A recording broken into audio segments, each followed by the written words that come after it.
moving towards next question, question number 78. The simplified form of root 6 plus root 10 minus 21 root 121 minus root 35 times root 6 minus root 10 plus 21 root minus 35. What is the simplified form of this one? If we are going to take orthodox root, keep on multiplying 4 for the 16 terms we have to simplify. Look at this, root under root 6 and root 35. They have the same symbol in both the brackets. Root 6 and root 35. They have both same symbols in both brackets. Positive root 6, positive root 6, negative 35, negative 35. That is the key that is going to lead us somewhere rational, somewhere at a good platform. In a simple fashion, we can negotiate this question. So I can write this as writing root 6 and root 35 first, then the remaining minus root 21 and plus 20 plus root 10. That is our first bracket. Second bracket is again root 6 minus root 35 plus root 21 minus root 10. Now look at this. These two parts, this part is identical in both brackets. Symbol wise magnitude, they are identical, they are identical, they are identical, they are identical. If we take minus common from this, these remaining two terms have become identical symbol wise as well. Let's see, root 6 negative root 35, taking minus common, we are going to have root 21 negative root 10. It's our first bracket. I have taken just a negative common from this. I have taken negative symbol common from this. It will become positive root 21 and minus 10. Similarly, writing this one, root 6 negative root 35 plus 21 root 10. Now demarcate brackets here. Now look at this. This portion is identical as x, it's y, it's x, it's y. Here it is positive, here it is negative. Look at this. X minus y, x plus y. The lone difference between these two brackets is now of symbol. A difference of two square substitution. A minus b, x minus y, x plus y. X minus y, x plus y. It is going to be equal to x square minus y square. X square minus y square. In our case, x is root 6 negative root 35 whole square minus root 21 negative root 10 whole square. This is our x minus y, x plus y. That is situation of difference between two squares, x square minus y square. Our x is this, our y is this. Open this up. A square minus twice first into second plus square of second. Here in first two brackets the first term root 6 and the remaining two brackets root 35. Okay, minus applying the whole square situation here. Root 21 square minus 2 times root 21 times root 10 plus root 10 square. Root 10 square. Root 10 square. Now square and root cancel. It is 6 minus 2. 6 times 35. It is 210 in the root. Square and root cancel. It is 35. Next bracket. Square and root cancel, we have only 21. We have only 21 minus twice 2 times 21 times 10. 21 times 10 is 210 and square of 10, square of root 10 is only 10. Now multiplying this symbol with complete bracket. Open this up, it will become negative, positive and negative. We have 6 negative 2 root 210 in the square root plus 35 minus 21 minus plus 2 times root 210 minus 10. Positive negative cancel out. 635, 6 and 35 both are positive. 41, negative 21, negative 10, it will become 31. So our answer is 10. Answer is 10. Without taking much troubles, we have settled down this equation.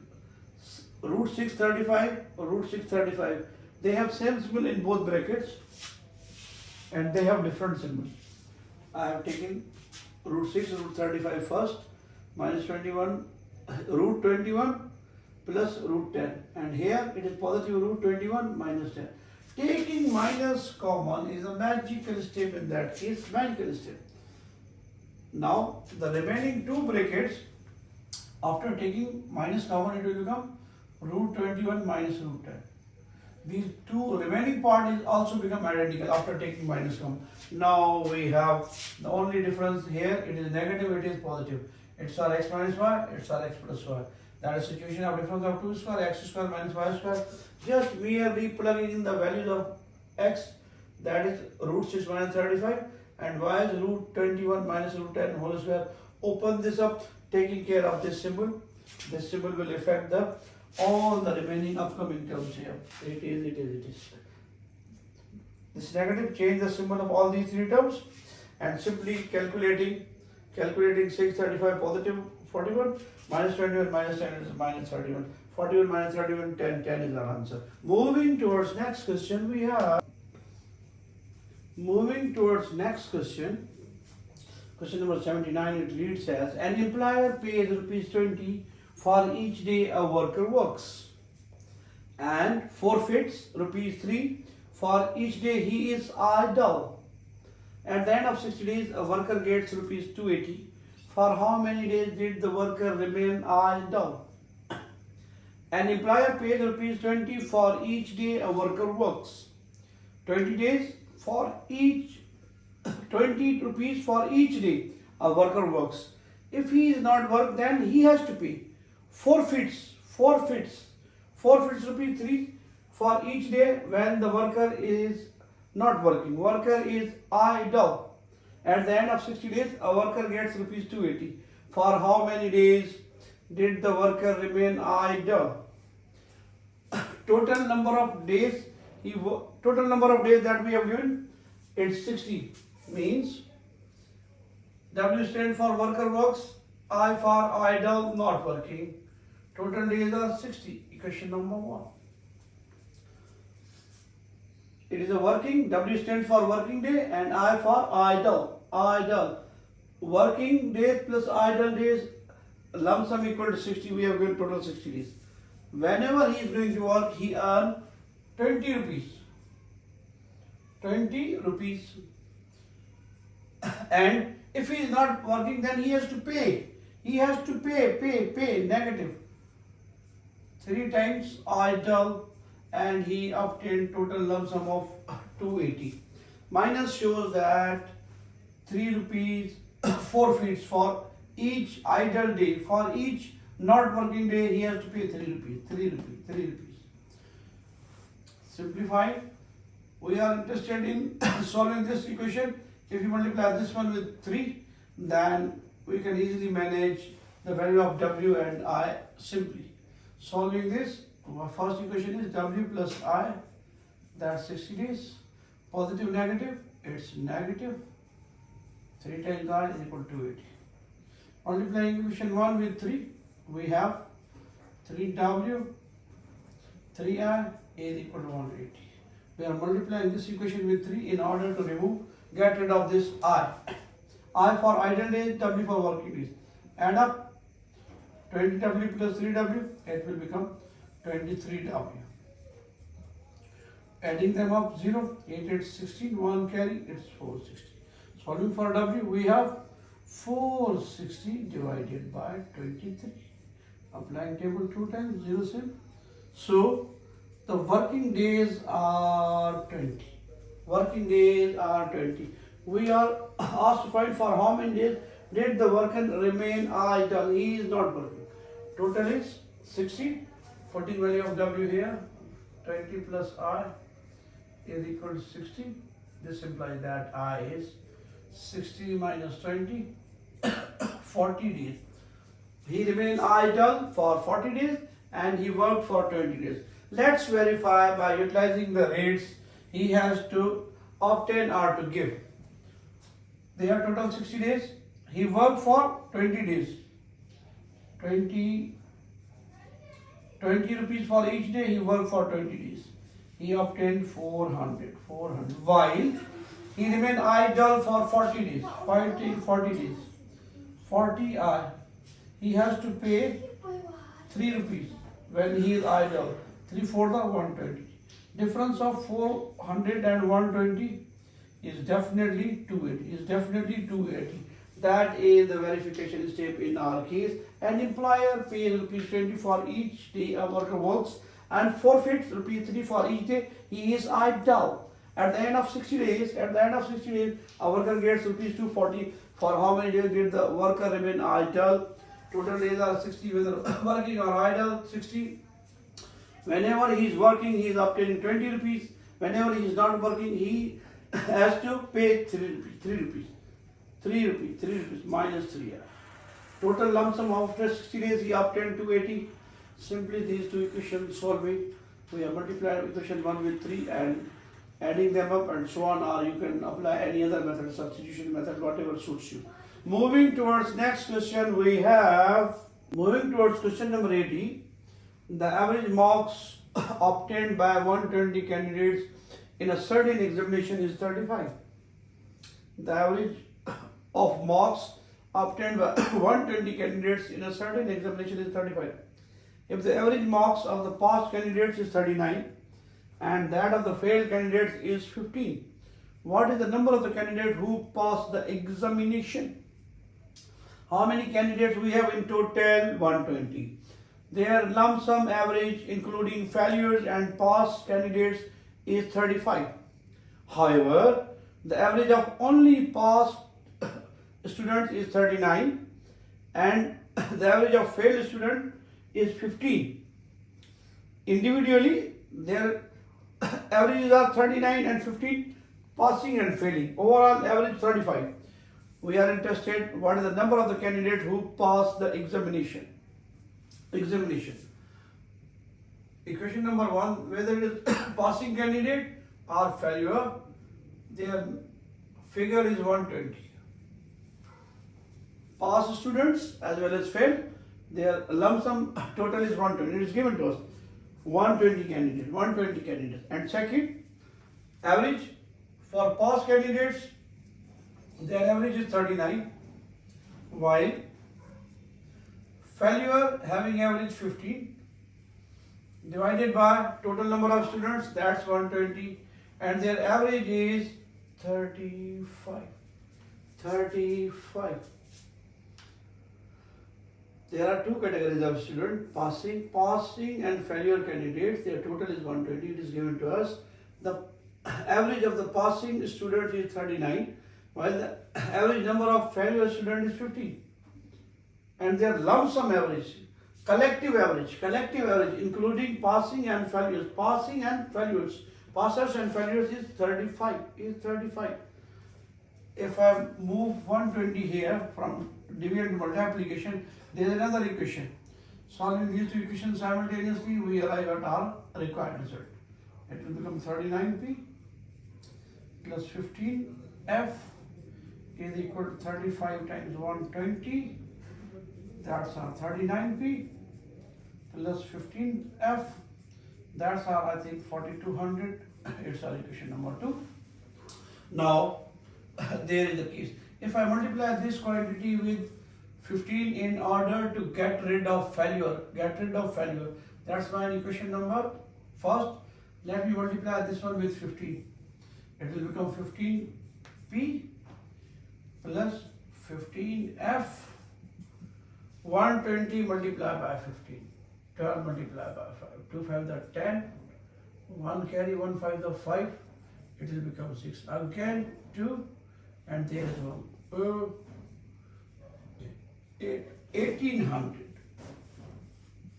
1800. Subtracting we have 39 minus 15p, it's our 24p. 4200 minus 1800, that's our 2400. Solving for p, we have 2400 divided by 24. Apply table one time, same. So the number of passing candidates is 120. Number of the candidates who secured 39 marks as average and passed, they are 100, while the number of the failure student is obviously 20. Because the sum of passers and failures is 120. Plug in the value of passer here, 100 plus f plus 20. Solving for f, we have failure number of candidates is only 20. However, we are asked to find the number of the students who passed. The number of the students passed, 100 students passed the examination in that case. It's my tiny effort, you guys, to explain to you some quantitative type of questions. It's all by itself. Next. Hi everyone. Some more questions for the preparation of SAT-GRE GMAT quantitative type of mathematics question. Aptitude type of mathematics. They demand simply understanding to solve them, to negotiate them without wasting time. It's our question number, title having equation and inequalities. Question number 1. The sum of two numbers is 13. The sum of two numbers is 13 and their product is 30. What is the sum of their squares? We have given sum of two numbers. Sum of two numbers is 30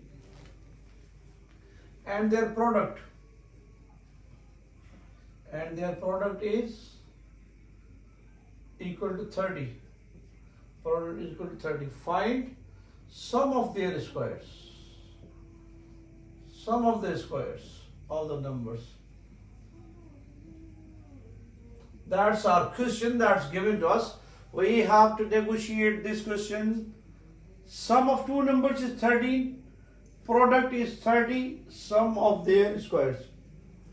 If one can apply a good aptitude, good IQ, 30 is the product, 13 is the sum. One can easily conclude that one number is 3, other number is 10. One number is 3, other number is 10. 3 plus 10 is 13. 3 times 10, it is 30. Both of these equations, just simply plug in them. 3 square plus 10 square, 3 square 9, 10 square 100, it will become 109. If you want to follow the pattern, let's see and find out. That's the way to solve this. Suppose the numbers are x and y, their sum is 13 and the product, their product xy is equal to 30 and their product is equal to 30. We are interested in the value of sum of their squares. Sum of their squares we are interested in. Suppose the required numbers are x and y, their sum is 13 and product is 30, and we are interested in the sum of their squares. Squaring this equation, we have squaring both sides to this equation. X plus y whole square is equal to 13 square. Open up. That's our x square plus 2 times xy plus y square. Square of 13 is 169. Look at this. This is x and y. X and y means product of the numbers. It is given to us 30. Plug in here. We have x square plus 2 times 30 plus y square is equal to 169. 2 times 30 is 60. 2 times 30 is 60. The rest remains same. Shift 60, subtracting 60 both sides, or take this 60 from left to right, it will become negative. So we have x square plus y square is equal to 169 minus 60, that is x square plus y square is equal to 109. 109, that we have already surmised, already guessed. We have done the values x and y, 3 and 10. The sum of their square is 109. 109. That is the orthodox method. That is the orthodox method. Suppose the numbers are x and y, their sum is 13, while the product is 30. We are interested in the sum of the squares. Taking this equation and opening up, just ask yourself, x plus y, xy, and x square, y square. All these three things are together in this formula. That is x square, y square, 2xy. X square, y square, 2xy. Plugging in the values that we have given to us, it is xy. Product of two numbers is 30, xy is 30, and the solve, we have x square plus y square is equal to 109. So our option number D is the correct option. Moving towards next question, we have, moving towards question number 107 in lump sum. If P plus Q is equal to 7 and the product of P and Q is 12, then what is the value of 1 over P square plus 1 over Q square? We are interested in the sum of reciprocal of P square and Q square. Whenever we have given P plus Q is equal to 7, PQ is equal to 12. Let me write the data, whatever we have given. The sum of P and Q is 7, while their product is 12. We are asked to find 1 over P square plus 1 over Q square. One can easily manage this as well. Sum of two numbers is 7 and their product is 12. Obviously, if we write 12 as 4 into 3, their product is 12, their sum is 7. So one number is 4, other number is 7. The direct guess. Suppose P is equal to 4 and Q is equal to 3. Plug in here, 4 square, Q means 3 square. It will become 1 over 16 plus 1 over 9. Multiply them, 16 times 9, 9 plus 16. Taking LCM, it will become 25 over 144. 25 over 144, it is our answer in that case. If you want to follow the more orthodox path, let's see and find out. We are interested in the value of 1 over P square plus 1 over Q square. Taking LCM, P square, Q square, we have Q square, P square. We have the value of product P and Q. We can easily plug in here, P times Q, that's equal to 12, 12 square is equal to 144. We are going to have the same denominator. Now there is a conjecture or brawl of how to find value of P square, Q square. Again, same, squaring this as well as utilizing this formula, we are in a position to find the value of P square and Q square. As we have given as P plus Q, the sum of P and Q is 7. Squaring both sides, we have P plus Q is the squared, 7 squared. It will become P square plus 2 times PQ plus Q square. Square of 7 is 49. Here PQ is given to us, that's 12. Plug in the value of PQ. 2 times 12 plus Q square is equal to 49. 2 times 12 is 24 plus Q square, 49 same.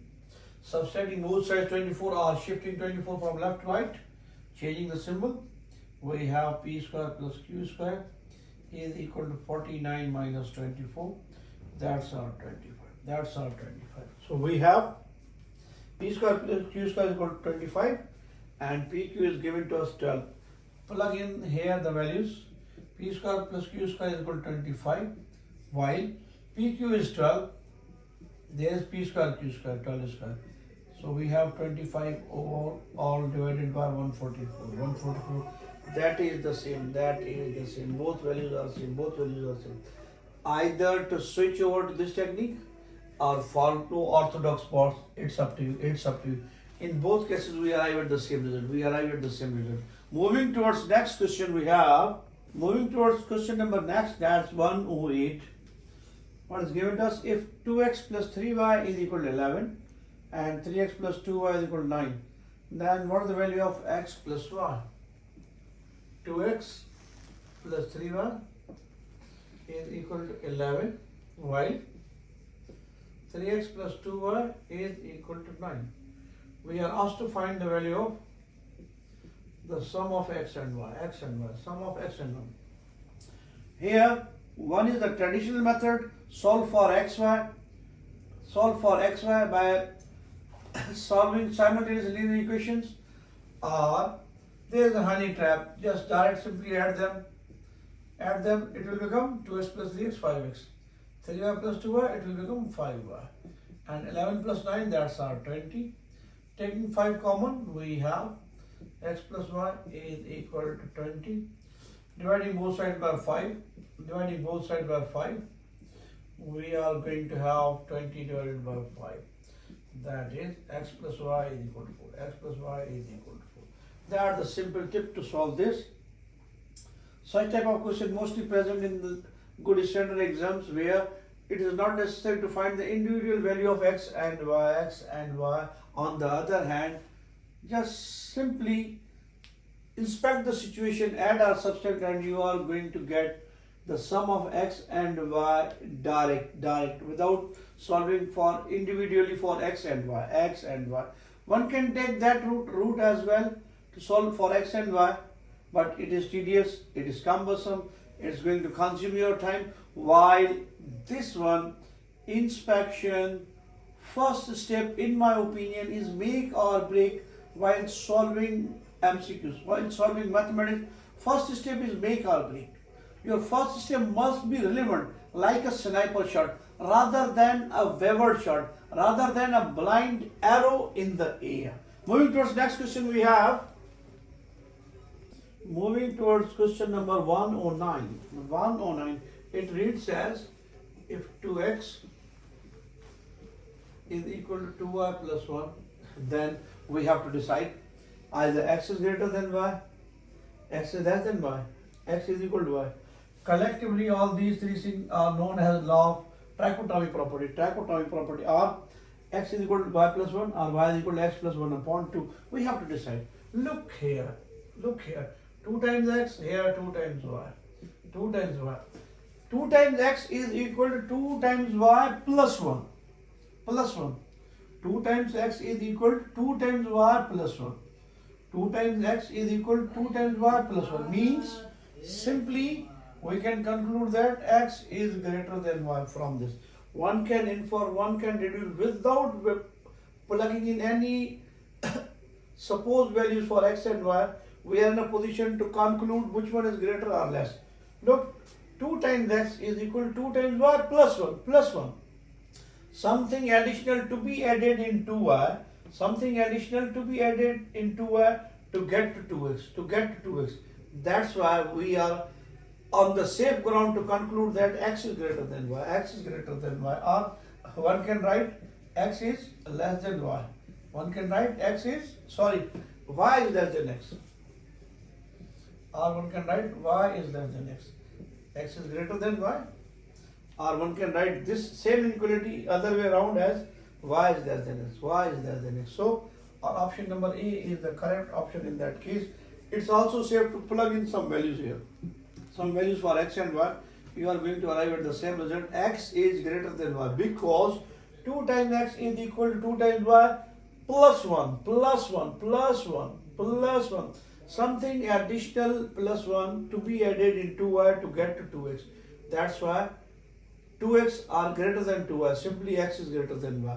Moving towards next question, we have question number 110. If 3x plus y is equal to x plus 2y, then what is the value of 2x minus y? If means the given part of the question, that is 3 times x plus y is equal to x plus 2y. Find the value of 2x minus y is equal to 0. Honey trap. If you are going to solve for x and y individually, it's going to consume you. Simply just calculate, shift x plus 2y here, 3x plus y, shift here, it will become negative x, negative 2y is equal to 0. 3x minus x, it will become 2x, positive y, negative 2y remains minus 2y is equal to 0. That is the required equation. We are interested in the value of 2x minus y. 2x minus y is equal to 0. Simply we arrive at the result at the answer. It is the key. Such type of questions are present where a rational is required, an acumen is required. If you are going to look what should be the value of x and y, then it is going to be like a deep ocean for you. It's almost impossible to dive in and comes up with a brilliant solution. On the other hand, simply manipulate this one. It is given to you. It is if part. It is if part. Press it. Think over it, and it is going to lead you here. Just simply plug in, shift x plus 2y from right to left, and we are in a position. We have same thing. That's 2x minus y. Ideally blended question.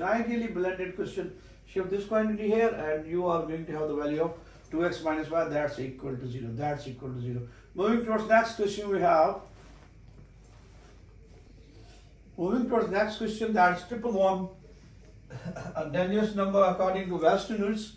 Triple one is not a good number. They mostly avoid it. After 110, they would have written 1112, 1113. I am following the routine.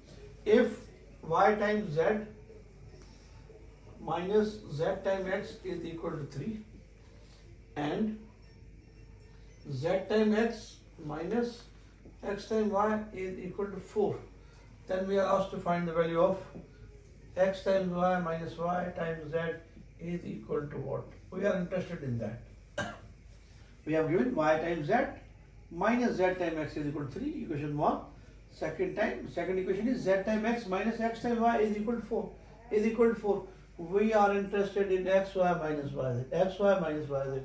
Look at this. We are interested in xy and yz only. xy and yz. Just simply add. They are going to cancel. Negative zx, positive zx cancel. What remains? Y times z minus x times y. The sum of 3 and 4 is equal to 7. Look at the situation. We are interested in xy minus yz. We have yz minus xy. Taking minus common, we have xy terms to be positive, yz terms to be negative. After taking minus common, is equal to 7. Now multiplying minus both sides, multiplying by minus or minus 1, we are going to have xy minus yz is equal to minus 7. xy minus yz is equal to 7. That's our simple result. There is no need to find individually the value of x, y and z.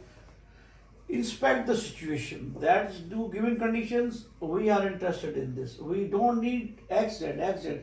If you simply add them, xz is going to be no more. The required quantity y times z and x times y, they both are present in the equation that we are required. We are asked to find its value. But we have yz minus xy equal to 7. Simply taking minus common or multiplying by minus throughout, we have x times y minus y. The difference of x times y and y times z is equal to minus 7. Moving towards next question, that's 112. Suppose 1 upon a square minus 1 upon b square is equal to 1 upon c. 1 upon a square minus 1 upon b square is equal to 1 upon c. And the product of AB is equal to root c. The product of A and B is equal to root c. While c is positive, and A is less than B. We are asked to find the average of A and B. Average of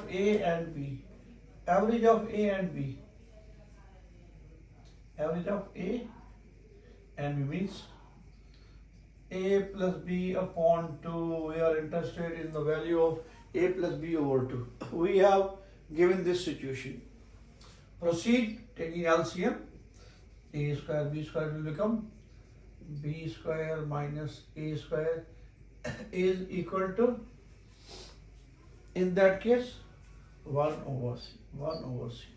Here b square minus a square we have, and here a square b square. The value of ab is root c. The value of ab is root c. Plug in the value here, b square minus a square. We have ab is root c. Here is the square is equal to 1 upon c. We have b square minus a square is equal to c, 1 upon c. Multiplying by c, shifting c here, we have b square minus a square is equal to 1 upon c times c. Cancelled out, we have b square minus a square is equal to 1. We are asked to find the average of a and b. Average of a and b. Factorize this quantity, b minus a times b plus a is equal to 1. Shift this quantity here, we have a plus b is equal to 1 over b minus a. We are asked to find the average of a and b. The average of a and b. Average is given by a plus b divided by 2. A plus b divided by 2. A plus b divided by 2. The value of a plus b is 1 over b minus a times 2, or times 2, multiply by 2. 1 upon 2 times b minus a. That is the required average of a and b. A and b. It's our answer. 1 upon 2 times b minus a. Simply take LCM, a square b square minus a square. Plug in the value a times b is equal to root c here. Root c square means only c cancelled out. We are in a position to factorize like difference of two squares, b minus a, b plus a is equal to 1. We are asked to find a plus b upon 2. Shifting b minus a here, it will become 1 over b minus a. We are asked to find average. Average means a plus b over 2. A plus b over 2. Dividing both sides by 2, or plug in the value of a plus b in the formula of average, a plus b upon 2. We have 1 over 2 times b minus a. That's our final answer. Moving towards next question, we have question number 130. It reads as x plus 5 times the sum of the reciprocal of x and 5 is equal to 4. Find x. The product of x, the sum of x, the product of the sum of x and 5 times the sum of the reciprocals of x and 5 is equal to 4. Find x. Simply take LCM. In the second bracket, it will become 5 times x. 5 plus x is equal to 4. Simply from deviant multiplication or multiply by 5x, or shift 5x from denominator to numerator from left to right, we have x plus 5 times 5 plus x is equal to 4 times 5 plus x. Multiplying, it will become 5x plus x square plus 25 plus 5x is equal to 20 times x. Mostly people would call it FOIL first and this one. Simply multiply x with 5, 5x. X with x, x square. 5 with 5, 25. 5 times x is 5x. It will become 4, 5, 20x. Writing in some order, x square, 5x plus 5x, both are positive, add them up, plus 25. Shift 20 here from right to left, it will become negative 20x is equal to 0 standard form. We have x square plus 10x minus 20x plus 10x minus 20x. It will become negative 10x plus 25 is equal to 0. It's up to you. Apply quadratic, middle term breakup, or it is the whole square perfect square formula 2 times x times 5 plus 5 square. That's it. Can be compressed or written in compact form as x minus 5 whole square. Taking the square root both sides, we have x minus 5 whole square is equal to square root of 0, cancelled out. X minus 5 is equal to 0. So x is equal to 5 in that case. Or one can take a different approach. From here, 5 5 are 25, negative 5x, it will become negative 10x. Middle term breakup, negative 5x plus 25. Taking common from the first pair, x, that means x minus 5 common, we have x minus 5. Both brackets are identical, we are good to go. We have x minus 5 times x minus 5 is equal to 0. Solving for either or, both brackets are identical, x is equal to 5 is the answer in that case as well. See you in the next frame.